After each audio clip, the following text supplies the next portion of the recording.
Olá, estamos a começar mais um programa do Fórum Bíblico, na expectativa de que seja um contributo efetivo para uma melhor compreensão da Bíblia e das verdades que ela encerra. Obrigado por podermos contar semanalmente com a sua companhia e já sabe, a sua participação é muito importante para enriquecer este fórum. Se em algum momento se deparou com um texto bíblico de difícil compreensão ou se há temas nas Escrituras que o deixam com dúvidas, convidamo-lo a partilhar connosco as suas questões. Pode fazê-lo enviando-as para o nosso e-mail, que é programas@novotempo.pt, ou então por mensagem para o nosso número 933 93 9291.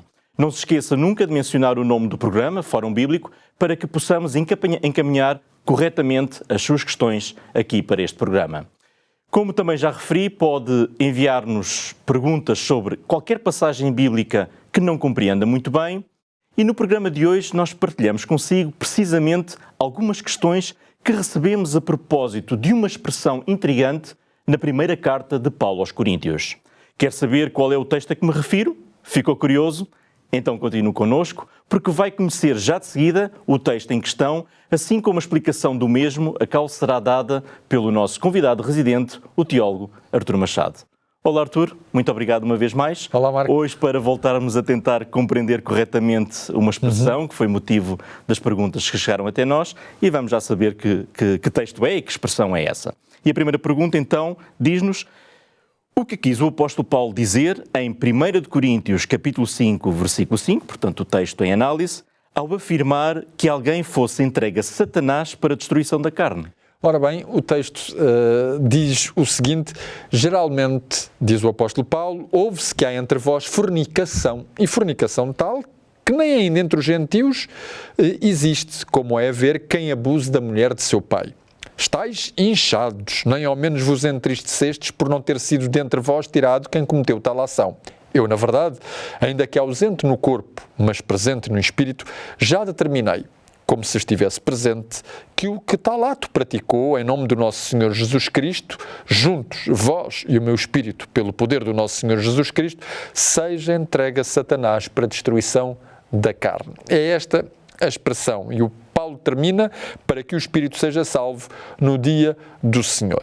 Ora, o que é que Paulo está aqui a fazer alusão? Ele foi avisado, possivelmente, alguns membros da família de Cloé, que eram membros da Igreja de Corinto, de que alguém estaria a viver com a mulher do seu pai. Não sabemos se ela se teria divorciado, não se trata da sua mãe biológica, portanto trata-se de um segundo casamento, se esta senhora se teria divorciado do pai deste homem, se ele teria morrido e ela teria ficado viúva. Literalmente o texto diz a esposa do pai ter, em que o verbo ter é um eufemismo para um relacionamento sexual e sabemos que esse relacionamento sexual é impróprio porque a palavra porneia, que no grego descreve todo o tipo de imoralidade sexual e, portanto, de conduta sexual desregrada, vai aparecer, portanto, neste texto. Qual é o problema? É que a Igreja de Corinto não fez nada. E isto era condenável tanto pela sociedade romana, como também pela lei judaica. E o apóstolo Paulo vai-se, portanto, opor vivamente a que este relacionamento continue e que na Igreja nada se faça contra este membro. Agora, o texto coloca-nos realmente questões. Como é que a Igreja deve entregar este homem incestuoso a Satanás? O que é que significa a destruição da carne e a salvação do espírito no dia do Senhor? E eu proponho que nós vejamos, em primeiro lugar, o que os especialistas disseram sobre este texto. Em segundo lugar, vamos ver o contexto histórico e o que significam realmente estas expressões. E vamos à primeira citação para perceber que vários especialistas deram algum sentido a estas expressões carne e espírito. Alguns estudiosos entendem que a expressão entregar tal pessoa a Satanás para a destruição da carne tem um sentido físico. Significa isto que, segundo um modelo que havia na época em textos míticos e religiosos, quer gregos, quer egípcios, esta pessoa deveria ser amaldiçoada. E, portanto, ela iria sofrer doenças, iria sofrer catástrofes físicas e até poderia conhecer a morte. Outros especialistas propõem que este entregar a Satanás seria uma denúncia às autoridades romanas, poderia passar também por uma execução secreta, ou por uma morte física ou autoexpiatória, uma entrega no purgatório. Portanto, há muitas variantes de comentários que são feitos a este propósito. Outros autores dizem não a palavra carne, e estes autores estão mais próximos do texto bíblico, a palavra carne e a palavra espírito não significam duas coisas distintas no ser humano, mas na Bíblia descrevem o homem no seu todo, e o que esta expressão do apóstolo Paulo estava a dizer é que esta pessoa deveria ser excluída da comunhão da Igreja para ter tempo de se reconhecer o seu erro e se arrepender. Mas há ainda outros especialistas que veem nesta expulsão tanto a mortificação da carne, portanto a luxúria carnal, como o sofrimento físico, a destruição da carne ou do corpo. Não há, portanto, um grande consenso entre os especialistas sobre o que é que esta fraseologia de Paulo quereria dizer. Todos concordam, porém, que o objetivo de Paulo seria a salvação deste homem. Outros ainda vão ver nas expressões espírito e carne alusões metafóricas à Igreja. Seria a Igreja que teria que ser purificada. Há ainda também quem veja esta declaração de Paulo em 1 Coríntios 5,5, destruição da carne para a salvação do espírito, uma alusão a Levítico 16, com o enviar do bode expiatório para o deserto, para que a comunidade inteira fosse preservada no dia do Senhor. Portanto, nós temos uma panóplia de explicações que realmente refletem a dificuldade característica deste texto. Vendo agora o contexto histórico, nós sabemos que a cidade de Corinto era um porto, portanto, importante, mas era também um centro que, por ser um porto e receber muitos marinheiros, a moralidade sexual era muito baixa. E, portanto, a cidade era mesmo conhecida pela sua imoralidade sexual. E muitos cristãos tinham vivido neste contexto. E, apesar de se terem tornado cristãos, provavelmente nem tudo isto desapareceu. Daí que este homem tem um relacionamento sexual com a sua madrasta. Que ela se tenha divorciado do pai, ou que ela tenha ficado viúva, isto não era muito bem visto na sociedade romana. Para já, portanto, não era bem visto na sociedade romana e também não era bem visto na sociedade judaica. Daí que era um assunto grave que foi colocado, portanto, ao apóstolo Paulo. E o apóstolo Paulo exprime nestes primeiros versículos, nos versículos 3 e 5, justamente a gravidade da situação. Depois, mesmo nesse capítulo 5, nos versículos 6 a 8, ele vai dar a base teológica para a ação que ele pretende desenvolver. E volta a criticar nos versículos 9 a 13 a atitude relaxada da Igreja em não querer ter tomado uma posição, portanto, para com este homem. E encontramos-nos aqui, desta maneira, diante de uma situação que o apóstolo Paulo quer regularizar, para evitar que isto possa servir de alguma forma de modelo de ação a todas as outras igrejas que estão próximas. E Paulo, ele não está presente quando ele escreve, e normalmente Paulo escreve as epístolas para resolver problemas que lhe são colocados estando ele à distância. Ele não está presente, mas ele tem a certeza que a Igreja fará aquilo que ele recomenda. Por isso ele diz, embora não esteja presente, estou convosco em espírito e que sei que vocês vão agir nesta situação como se eu estivesse presente. E vão fazer com que esta situação vá ser revertida como se eu realmente estivesse presente. Portanto, Paulo vai chamar a sua autoridade apostólica, porque é ele que criou, foi ele quem criou a Igreja de Corinto, para poder de novo trazer esta Igreja aos princípios do Evangelho. E este é realmente o contexto em que toda a ação vai decorrer. Isto mostra-nos que, mesmo na Igreja dos primórdios, aquilo que nós designamos a Igreja cristã primitiva, onde se procurava estar mais próximo da vontade de Deus, estas circunstâncias aconteciam. Havia realmente problemas doutrinários em algumas igrejas, como por exemplo a Epístola aos Gálatas os descreve. Havia problemas de unidade da igreja, como nós vemos na Epístola aos Efésios, e havia problemas sérios e graves na Igreja de Corinto, que tinham vários domínios. Havia problemas do domínio religioso, havia também problemas do domínio sexual, de tal maneira que este problema concreto estava a trazer, digamos, uma grande discussão na própria comunidade de Corinto, não apenas na igreja, mas na própria comunidade, porque isto era algo com que a sociedade romana não convivia. E, portanto, permitir uma coisa dessas seria realmente catastrófico para a Igreja. Muito bem.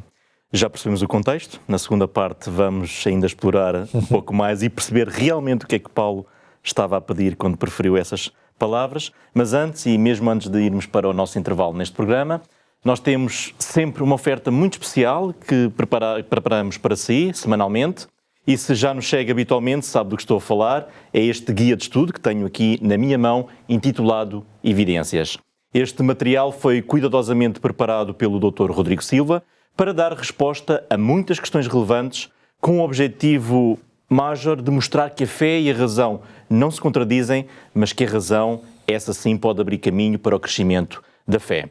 Por isso, peço agora mesmo e sem qualquer custo um exemplar destes para si, através de uma mensagem que nos pode enviar para o número 933 93 92 91 a solicitar o guia de estudo Evidências.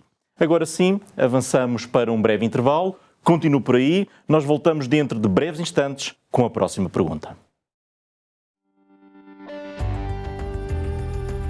TV Novo Tempo, o canal da Bíblia, o canal da Esperança. Seja bem-vindo novamente. Estamos na segunda parte do programa Fórum Bíblico e se por acaso não acompanhou a primeira parte, então saiba que estamos a responder a perguntas sobre a passagem bíblica que encontramos no livro de 1 de Coríntios, capítulo 5, versículo 5. E, para nos ajudar a compreender este texto, e em particular uma expressão que foi utilizada por Paulo quando afirmou que alguém fosse entregue a Satanás para a destruição da carne, está connosco o teólogo Artur Machado. Olá novamente, Artur. Olá. Vamos então para a segunda pergunta. Sim. Já percebemos o contexto deste texto e o contexto histórico também.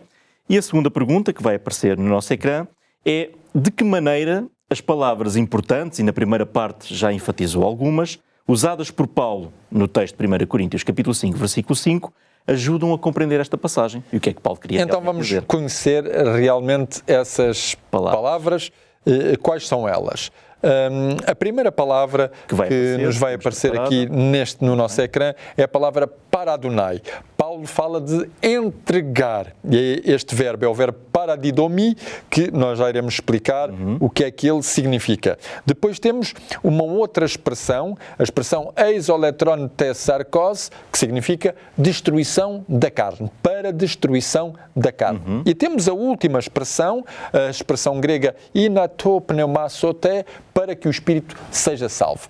Entregar para a destruição da carne e para que o espírito seja salvo. Começamos com a palavra entregar. Como eu disse, é o verbo paradidomi que na versão dos 70, portanto a tradução do hebraico para o grego feita mais ou menos por volta do século II a.C., é usada para traduzir a palavra hebraica que significa entregar também. E, por exemplo, ela é usada para significar que Deus entrega Jó a Satanás, no sentido de Jó passar por uma aflição física. A palavra também é usada para significar o abandono de Deus pelo seu povo como forma de julgamento.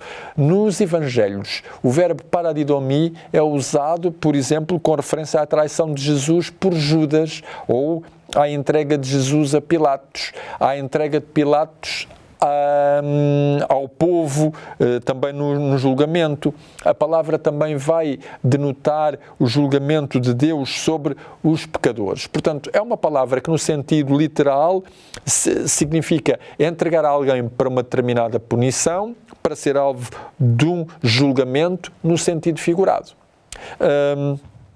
No contexto de 1 Coríntios 5:5, o verbo paradidomi parece-nos ser usado num sentido figurado. Porquê? Porque Paulo utiliza várias outras metáforas neste capítulo. Ele fala, por exemplo, do fermento velho, referindo-se ao pecado, de Cristo que é a nossa Páscoa, da festa, referindo-se justamente à Páscoa, e, portanto, o verbo vai implicar a rejeição, o abandono, a entrega. É curioso que há uma outra passagem em 1 Timóteo, capítulo 1, versículos 19 e 20, em que Paulo vai utilizar esta mesma expressão no caso de dois personagens, Himeneu e Alexandre. E Paulo diz que os entreguei a Satanás para serem ensinados a não blasfemar. É exatamente a mesma expressão.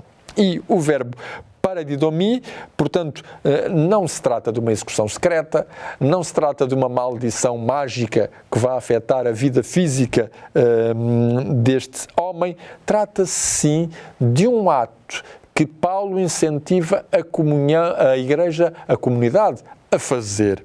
E o significado é que nós vamos ver já no ecrã, em qualquer caso, o que Paulo está a dizer, o incestuoso seja expulso da comunhão de fiéis. É o que Paulo quer usar com esta expressão, entregar a. E porquê? Porque Cristo é o Senhor da Igreja, Satanás é na Bíblia o Senhor do mundo, o príncipe deste mundo. Entregar a significa expulsar este homem do senhorio de Cristo, portanto retirá-lo da comunhão de Cristo, para ele perceber que, para ele cair em si, para ele raciocinar e perceber que o seu ato não é bem visto, nem bem-vindo na Igreja de Cristo. Vamos agora ver a outra expressão, a destruição da carne. A famosa frase, eis oletron tes sarkos. A palavra oletron também denota normalmente uma destruição física. Na versão dos 70, ela pode denotar destruição, tal como pode denotar julgamento. E no Novo Testamento ela tem o sentido justamente de passar por uma destruição escatológica ou também espiritual. Tal como eu disse para a palavra entregar, ela aqui também deve ter um sentido não literal, mas sim figurado. Ela está em oposição, esta expressão para a destruição da carne, está em oposição à expressão para Adonai to Satan, ou seja, entregar a Satanás. Entregar a Satanás é a justa posição de destruição da carne. E, portanto, é a mesma coisa. Paulo está a dizer a mesma coisa, repetindo a ideia. O que é que ele quer dizer com esta expressão, a destruição da carne? A palavra sarx significa corpo, é verdade, na Bíblia, mas também significa as nossas tendências. E o que Paulo aqui está a dizer é, se nós tomarmos uma medida disciplinar de dizer a esta pessoa que ele não faz mais parte da comunhão eclesiástica pelo ato que ele cometeu, pode-se-lhe dar a oportunidade dele refletir sobre aquilo que fez, sobre a sua conduta, sobre o seu comportamento e considerar efetivamente que é um comportamento imoral, inaceitável na comunidade cristã e, portanto, refletir. Logo, a expressão sarx, tal como a expressão pneumá, espírito, são muitas vezes usadas na Bíblia para descrever o ser humano na sua totalidade. E é isto que Paulo quer. Paulo quer, ao usar a expressão sarx, dizer que este homem quis ir no sentido das suas tendências naturais, fez a sua vida, ou escolheu um estilo de vida natural, mas que é um estilo de vida, portanto, pecaminoso. E, nesse sentido, ele tem que ser reparado. Tal como Paulo vai dizer nessa mesma epístola aos Coríntios. Ele vai dizer aos Coríntios, eu, na verdade, estou ausente no corpo. E é verdade, ele escreve fora da igreja, mas presente no Espírito. Não quer dizer que o Espírito de Paulo estivesse por ali, uma espécie de fantasma, a orientar a igreja. Quer dizer que ele tinha a certeza que os coríntios compreenderiam o que ele estava a querer dizer. E, portanto, no fundo, seguindo as suas instruções à distância, era como se estivessem a seguir as suas instruções se ele estivesse também presente. Este era o sentido da expressão de Paulo. E este sentido da palavra sarx vai no mesmo sentido da palavra oletros. E a interpretação correta é esta que nós iremos ver agora no nosso ecrã. Entregar a pessoa a Satanás é equivalente, ou pelo menos é explicado, para a destruição da carne. Portanto, é uma medida disciplinar que a Igreja deve realizar. E isso leva-nos já à outra frase que nós temos também para hoje: o homem incestuoso deve ser expulso da Igreja. É uma ação que pode levar à destruição da sua natureza pecaminosa. O que se quer eliminar aqui não é o sujeito, é o comportamento. É o pecado, não é? É o pecado que esse comportamento, portanto, provoca. Não se trata de uma destruição física, não se trata da morte. Oletros é a renúncia a um comportamento pecaminoso, afastar-se do seu modo de vida atual, de forma a ficar em conformidade com o que a Bíblia deseja. Daí que passamos à análise da outra expressão, portanto, destruição da carne, para que o espírito seja salvo. E para que o espírito seja salvo, não é para que um espírito que esteja cá dentro seja salvo, mas para que o ser humano no seu todo seja realmente salvo. Ou seja, o que Paulo pretende é anunciar esta salvação escatológica do homem incestuoso quando ele se arrepender. Porque é que eu digo salvação escatológica? Na Bíblia, a palavra salvação pode ter duas realidades: a realidade presente e a realidade futura. A realidade presente neste texto é de que há alguém que está numa relação pecaminosa, portanto afastado da vontade de Deus. Nessa realidade presente, este homem não tem a sua salvação garantida. E, portanto, Paulo propõe uma série de medidas que vão para que essa salvação possa ainda ser conseguida. Conduzam primeiramente ao arrependimento. Exatamente. E depois... para que ela seja conseguida. Certo. Por isso é que ele diz salvação do Espírito no dia do Senhor. Se este homem aceitar o conselho de Paulo, ele estará no bom caminho porque se arrepende. E isso significa que quando o Senhor regressar, este homem estará pronto para a salvação porque ele já se arrependeu. E aqui temos, portanto, como uma passagem de difícil compreensão, eu reconheço, densa, Claro. nos pode ajudar a perceber qual era o ponto que Paulo queria realmente provar. Condenação do pecado por um lado, salvação do ser humano pelo outro.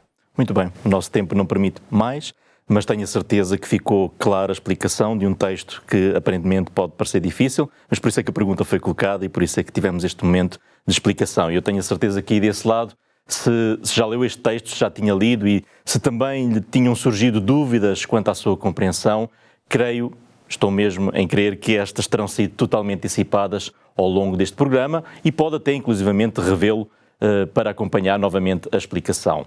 Estamos a chegar ao fim, mas antes de fecharmos este Fórum Bíblico, eu quero mostrar-lhe uma vez mais o Guia de Estudo da Bíblia Evidências que temos para lhe oferecer aqui neste programa. Se ainda não tem este material, não perca esta oportunidade para receber gratuitamente na sua casa e dessa forma acompanhar o autor deste manual, o Dr. Rodrigo Silva, numa jornada fascinante de reflexão e descoberta de respostas tão essenciais para os dias de hoje. Para receber este manual, pode enviar-nos uma mensagem para o número 933-939291, solicitando o Guia de Estudo Evidências. O Fórum Bíblico só faz sentido com a sua participação, por isso queremos muito receber as suas perguntas sobre a Bíblia. Pode enviá-las para o nosso e-mail, programas@novotempo.pt, ou então, se preferir, por mensagem para o número 933-939291. Quem sabe se um amigo ou um familiar já lhe colocou uma pergunta sobre algum assunto bíblico à qual não soube responder, ou talvez não se tenha sentido totalmente seguro na resposta que deu.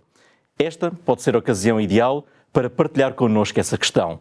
Pense nisso e participe. Não perca a estreia de nenhum programa do Fórum Bíblico, pode vê-lo no canal 186 da Mel ou no YouTube da Novo Tempo Portugal e pode também ouvir na emissão da rádio RCS, sintonizando a frequência 91.2 FM, se estiver na região da Grande Lisboa, ou então online em radiorcs.novotempo.pt. Informo também que todos os programas estão disponíveis em novotempo.pt para ver e ouvir quando quiser e o nosso programa tem que terminar por aqui, mas nós ficamos a aguardar pelas suas questões, porque cada dúvida é sempre uma oportunidade de descoberta. Voltamos já na próxima semana com mais um Fórum Bíblico e, quem sabe, com uma das suas perguntas para ser respondida. Até lá!